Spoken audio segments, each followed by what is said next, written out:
الحمد للہ رب العالمین والصلاة والسلام علی رسولہ الکریم.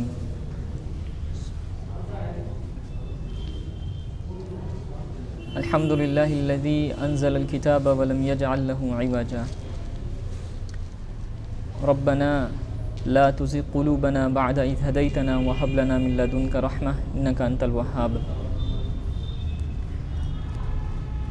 اللہم ارنا الحق حقا وارزقنا اتباعه وارنا الباطل باطلا وارزقنا اجتنابه برحمتک یا ارحم الراحمین.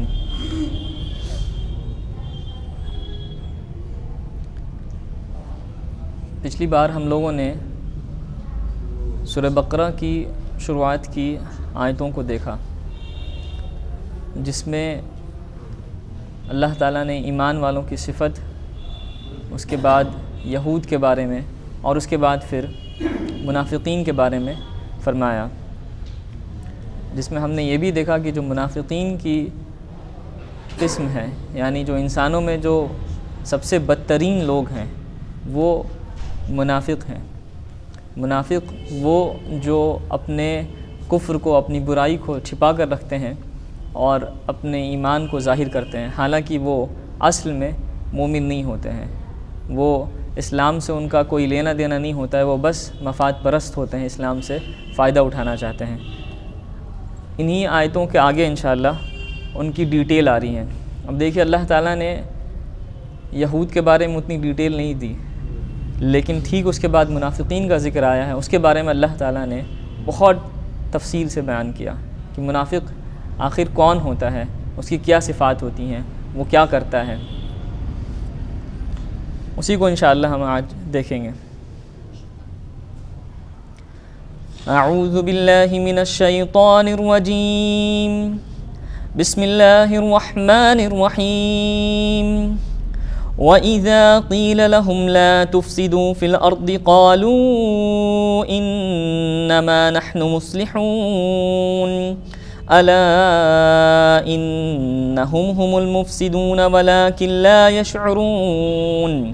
وَإِذَا قِيلَ لَهُمْ آمِنُوا كَمَا آمَنَ النَّاسُ قَالُوا أَنُؤْمِنُ كَمَا آمَنَ السُّفَهَاءُ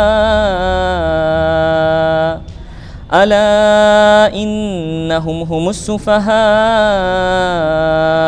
وَلَكِنْ لَا يَعْلَمُونَ. وَإِذَا لَقُوا الَّذِينَ آمَنُوا قَالُوا آمَنَّا وَإِذَا خَلَوْا إِلَى شَيَاطِينِهِمْ قَالُوا إِنَّا مَعَكُمْ إِنَّمَا نَحْنُ مُسْتَهْزِئُونَ. اللہ یستہزئ بہم ویمدہم فی طغیانہم یعمہون. اولئک الذین اشتروا الضلالۃ بالہدی فما ربحت تجارتہم وما کانوا مہتدین. اور جب ان سے کہا جاتا ہے زمین میں فساد مت پھیلاؤ تو کہتے ہیں ہم تو اصلاح کر رہے ہیں. جب ان منافقوں سے کہا جاتا ہے کہ زمین میں فساد مت پھیلاؤ تو یہ کہتے ہیں ہم تو اصلاح کر رہے ہیں. فساد کیا تھا ان کا؟ منافقوں کا سب سے بڑا فساد یہ تھا کہ وہ ایمان تو لے آتے تھے بظاہر اوپر سے، لیکن اندر سے وہ مسلم نہیں ہوتے تھے. تو وہ کیا کرتے تھے؟ مومنوں سے جو فائدہ ان کو حاصل ہونا ہے وہ اس فائدے کے لیے ان کے ساتھ جڑ جاتے تھے، ان کے ساتھ لگ جاتے تھے، لیکن ساتھ کیا کرتے تھے؟ جب جنگ کا وقت آتا تھا تو یہ دوسرے مومن کو اور کمزور کر دیتے تھے.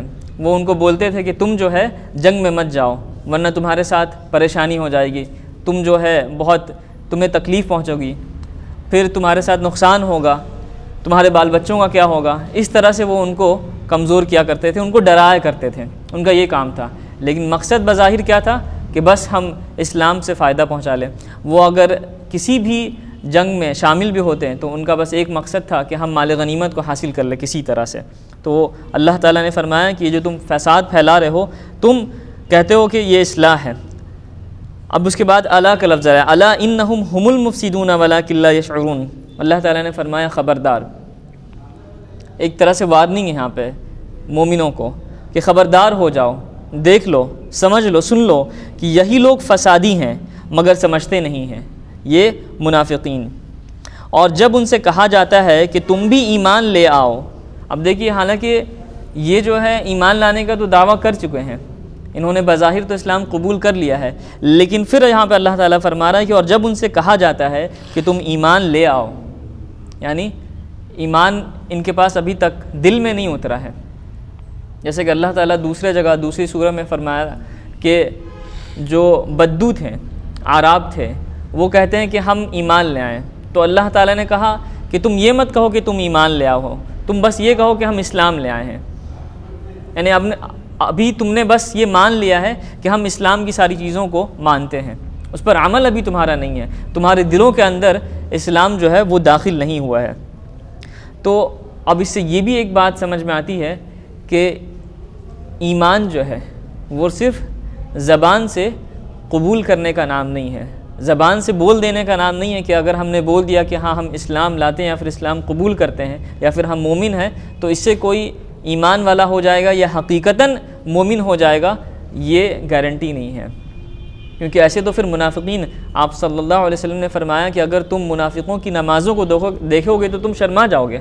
وہ نماز اس طرح سے پڑھتے تھے، اتنی پابندی کے ساتھ پڑھتے تھے اور اتنی لمبی لمبی نمازیں پڑھتے تھے۔ تو ایمان جو ہے لانے کا مطلب صرف زبان سے بولنا بھی نہیں ہے، صرف نماز پڑھنا بھی نہیں ہے، یہ اصل میں دل کے تسلیم کرنے کا نام ہے۔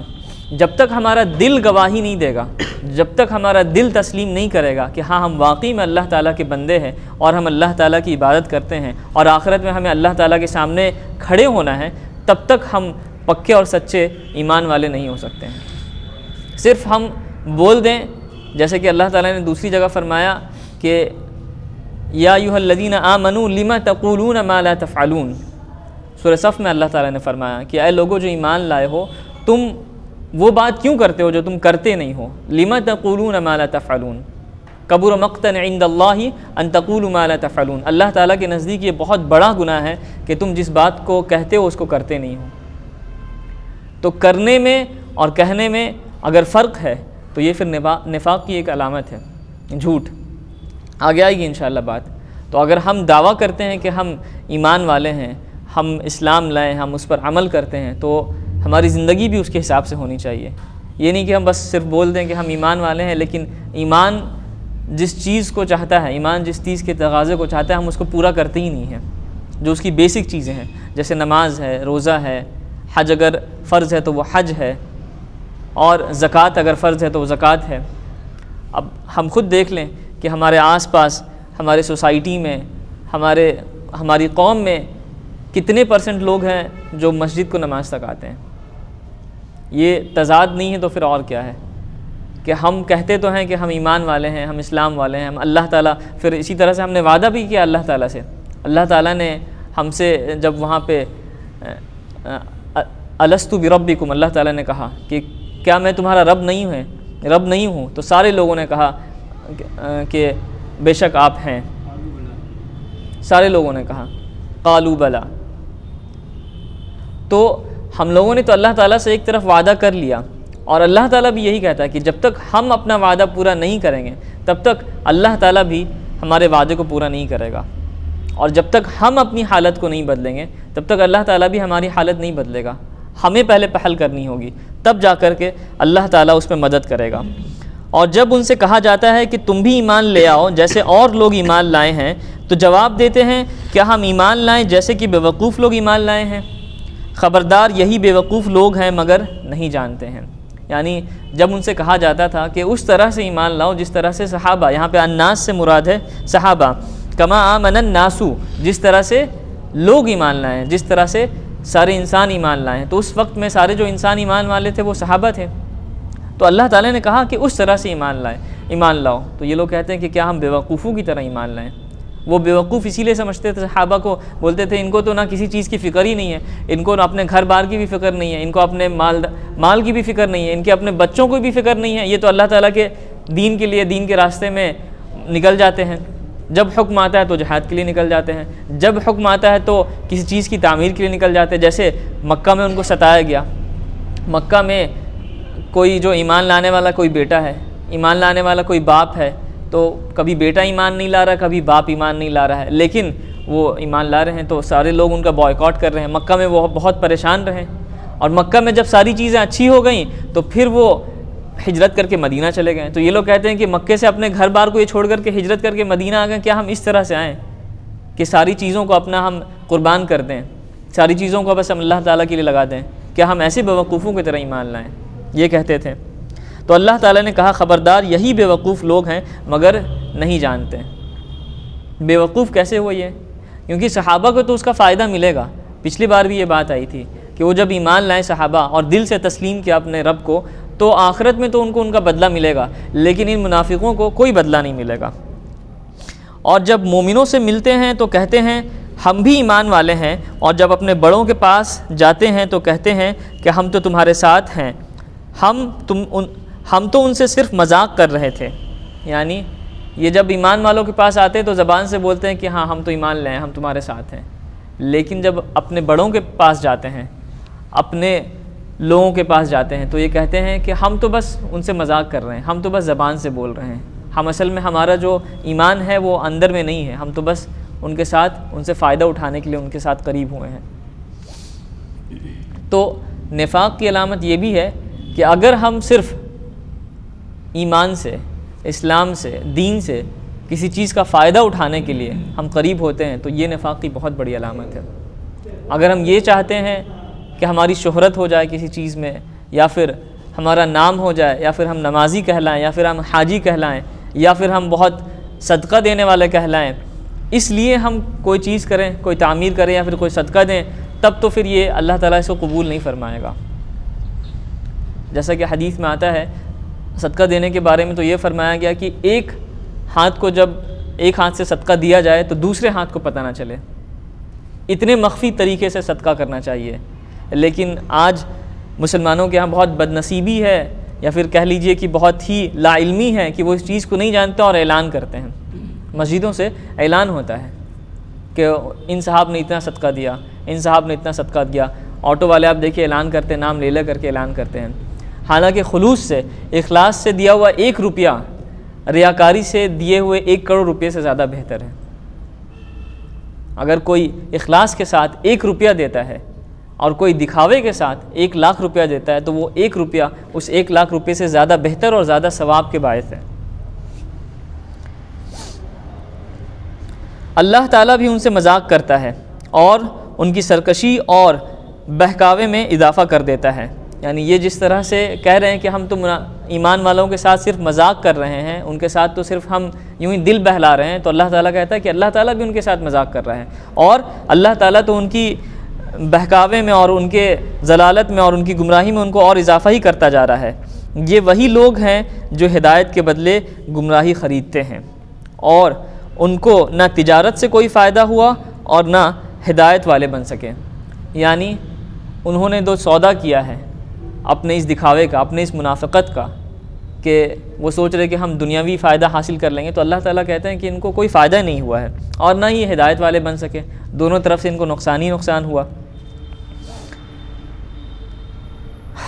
پھر اس کے بعد اللہ تعالیٰ نے منافقوں کی مثالوں کے بارے میں بیان کیا کہ منافقوں کی مثال کیسی ہے۔ منافقین دنیا پرست ہوتے ہیں، ان کے نزدیک دنیا کی اہمیت ہوتی ہے، جیسے کہ سورۃ الاعلیٰ میں بھی اللہ تعالیٰ نے فرمایا کہ تم جو ہے دنیا کو ترجیح دیتے ہو، حالانکہ آخرت جو ہے یہ زیادہ لائق کہ تم آخرت کو ترجیح دی جائے۔ دنیا کی اہمیت ہوتی ہے۔ جب منافقین اسلام میں داخل ہوتے ہیں تو ان کو حق و باطل، ہدایت و گمراہی سب معلوم ہوتی، تب منافقین نے دیکھا کہ اسلام پر چلنے سے ان کے دنیاوی فائدوں کو نقصان ہو سکتا ہے۔ اب دیکھیں یہاں پہ یہ بھی ایک چیز آتی ہے کہ ہم دیکھیں جب ہم اسلام پر پوری طرح سے عمل کرنے کی کوشش کرتے ہیں تو کبھی ایسا لگتا ہے کہ ہمیں نقصان ہو رہا ہے۔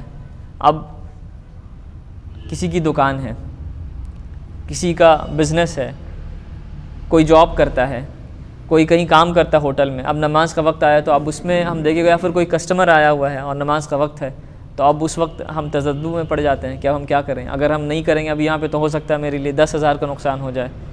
تو یہاں پر بھی اگر ہم دنیا کو ترجیح دیتے ہیں تو پھر ہمیں غور کرنا چاہیے کہ ہم کیا اس دنیا میں ہمیشہ رہنے والے ہیں یا پھر آخرت میں اللہ تعالیٰ کے پاس جانے والے ہیں.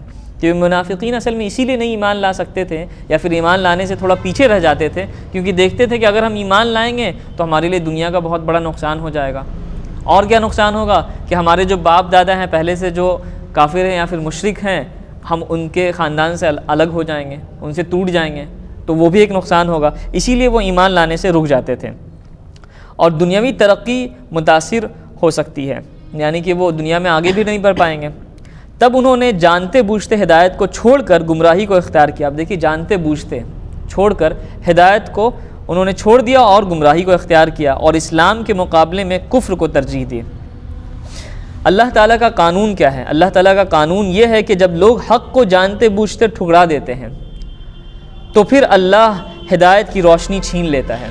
اگر کوئی انسان ہر چیز جانتے بوجھتے کہ جان لے کہ یہ ہدایت ہاں یہی حق ہے، اس کو چھوڑ دیتا ہے تو اللہ تعالیٰ اس سے ہدایت کی روشنی چھین لیتا ہے اور ان کے دل و دماغ پر مہر مار دیتا ہے اور ان کو بہرا، گونگا اور اندھا بنا دیتا ہے. ایسے لوگوں کو ہدایت نہیں ملتی. تو یہ بات پہلے بھی آئی تھی. اللہ تعالیٰ مہر اس وقت لگاتا ہے جب لوگ چھوڑ دیتے ہیں. جب کوئی آدمی ہدایت کو چھوڑ دیتا ہے جانتے بوجھتے، تب اللہ تعالیٰ ان کے اوپر مہر لگا دیتا ہے. اللہ تعالیٰ پہلے مہر نہیں لگاتا ہے کہ پہلے ہی مہر لگا دیا اب وہ ایمان میں نہیں داخل ہوں یا ہدایت نہیں ملے گی. جب وہ نہیں مانتے تب اللہ تعالیٰ مہر لگاتا ہے. منافقین کی 4 نشانیاں ہیں. حضرت عبداللہ بن عمرو بن عاص رضی اللہ عنہما سے روایت ہے، رسول اللہ صلی اللہ علیہ وسلم نے فرمایا 4 چیزیں ہیں جس آدمی میں وہ ہوں گی وہ خالص منافق ہوگا، اور جس میں ان میں سے کوئی ایک خصلت ہوگی اس میں نفاق کی ایک خصلت ہوگی. یعنی اگر کسی انسان میں یا پھر کسی آدمی میں یہ چاروں کی چاری کوالٹیز پائی جاتی ہے تو وہ پکا منافق ہے. لیکن اگر ان میں سے کوئی ایک ہے تو پھر اس میں منافقین والی ایک صفت ہے، یہاں تک کہ وہ اسے چھوڑ دے. یعنی کہ جب تک وہ اسے چھوڑتا نہیں تب تک وہ منافق والی کوالٹیز اس کے اندر رہے گی. جب امانت اس کے سپرد کی جائے تو اس میں خیانت کرے. یعنی جب کوئی انسان اس کو کوئی بات بتائے یا پھر کوئی پیسہ دے یا پھر کسی چیز کی ذمہ داری دے تو اس میں خیانت کرے. یعنی کوئی ہمیں کچھ کام کرنے کے لیے دے دے یا پھر کسی چیز کی دیکھ بھال کرنے کے لیے دے دے، اگر اس میں ہم خیانت کر رہے ہیں تو پھر ہمارے اندر ایک منافقوں والی صفت ہے. جیسے ہمیں کہہ دیا گیا کہ اب ہم جو ہیں مسجدوں یا پھر ایک مسجد کی ہم ذمہ داری لے لیں، اب اس میں ہم دیکھیں، اب اس میں یہ ہو رہا ہے کہ ہم مسجد میں جو بھی فنڈ آ رہا ہے تو اس میں سے ہم سوچ رہے ہیں تو مسجد کے لیے تو ہم کر ہی رہے ہیں، مسجد کے لیے محنت کر رہے ہیں، لوگوں سے ہم چندہ لے رہے ہیں، لیکن اس میں سے اگر ہم تھوڑا اپنے لیے بھی کر دیں تو اس میں کیا حرج ہے. حالانکہ یہ کرنے سے پہلے ہمیں اجازت لینی چاہیے کہ واقعی میں وہ ہم اپنے اوپر خرچ کر سکتے ہیں، اس کے لائق ہیں بھی یا کہ نہیں ہیں. تو یہ ایک صفت ہو گئی کہ جب اس کے سپرد کوئی امانت دی جائے تو وہ اس میں خیانت کر دے. جب بات کرے تو جھوٹ بولے، یہ دوسری صفت ہے کہ جب بات کرے تو جھوٹ بولے. جب عہد کرو تو بدعہدی کرے، یعنی جب کوئی وعدہ کرے تو وعدہ توڑ دے. اور جب جھگڑا کرے تو گالی گلوچ پر اتر آئے. صحیح بخاری کی حدیث نمبر 33 ہے. یہ 4 صفت ہے جو ایک منافق میں ہوتی ہے. منافق وہ ہے جو کفر کو چھپائے اور ایمان کو ظاہر کرے، جو دشمنی کو چھپائے اور دوستی کو ظاہر کرے. منافق یہی کرتے تھے کہ وہ اپنے اندر جو ہے دشمنی کو چھپائے ہوئے بیٹھتے تھے. تو ایک چیز ہمیں یہ بھی دھیان رکھنی چاہیے کہ اللہ تعالیٰ نے قرآن میں تو یہ فرما دیا ہے کہ ہر ایک مومن جو ہے دوسرے مومن کا بھائی ہے. تو آج ہمارے اندر بہت طرح کی ڈفرینسز سمجھ لیجئے ہیں یا پھر اختلافات جو ہیں، بہت طرح کے اختلافات ہیں. جماعتوں کا اختلافات ہے، خاندانوں کا اختلافات ہے، مسجدوں کا اختلافات ہے، پھر اس کے بعد اونچ نیچ کا اختلاف ہے کہ وہ امیر ہے وہ غریب ہے. تو ہم کیا کر رہے ہیں؟ ایک طرح سے دشمنی لیے بیٹھے ہیں کہ ہم اس جماعت سے بات نہیں کریں گے یا پھر ہم اس خاندان کے لوگوں سے بات نہیں کریں گے یا پھر ہم اس طبقے سے بات نہیں کریں گے کہ وہ اتنا امیر ہے یا غریب ہے. اگر ہم واقعی میں ایمان والے ہونے کا دعویٰ کرتے ہیں تو ہمیں ان سب اختلافات کو چھوڑ کر ایک چیز کے اوپر آنا ہوگا یا ایک پلیٹ فارم میں آنا ہوگا کہ ہم ایمان والے ہیں. اور یہ ایمان جو ہے وہ اتنی مضبوط رسی ہے کہ اسی کے ہم سہارے ایک ساتھ ہو سکتے ہیں کہ ہمارا اللہ ایک ہے اور ہمارے رسول صلی اللہ علیہ وسلم وہ ایک ہیں. باقی کسی چیز میں نہیں. ہمیں کم سے کم اس چیز کو ماننا ہوگا, تب جا کر کے ہم ایک ہو سکتے ہیں. نہیں تو اگر ہمارے اندر ایمان کی مضبوطی نہیں ہے, تب تو پھر خاندان آئے گا کہ وہ اس خاندان سے ہے. ہم یہ نہیں دیکھیں گے کہ وہ مسلمان ہے یا پھر غیر مسلم ہے, ہم دیکھیں گے وہ خاندان میں ہے یا نہیں ہے. اور اگر نہیں, پھر وہ ہم دیکھیں گے کہ ہمارے لیول کا ہے یا نہیں ہے, اتنا پیسہ ہے یا نہیں ہے اس کے پاس, یا پھر وہ اس جماعت سے تعلق رکھتا ہے یا نہیں رکھتا ہے. پھر وہ مومن والی صفات نہیں آئے گی. تو اگر ہم چاہتے ہیں کہ ہم اپنے ایمان کو مضبوط کریں, تو ہمارے اندر جو یہ چیزیں ہیں کہ خاندان ہے پہلے, پھر یا پھر پیسہ ہے, یا پھر اس کے بعد نسب ہے کہ وہ خان میں سے ہے, وہ انصاری میں سے ہے, وہ جو ہے شیخ میں سے ہے, یہ سب چیزیں اگر ہم اپنے دل میں سے نہیں ہٹاتے ہیں, تب تک ہم مضبوط ایمان والے نہیں ہو سکتے ہیں. اللہ تعالیٰ سے دعا ہے کہ اللہ تعالیٰ ہمیں ان باتوں پر عمل کرنے کی توفیق عطا فرمائے, اور ہمیں اپنے ایمان کو مضبوط کرنے کی توفیق عطا فرمائے, اور جو بھی نفاق کی علامت ہے ہمیں دور کرنے کی توفیق عطا فرمائے. وآخر الدعوانا ان الحمد للہ رب العالمین.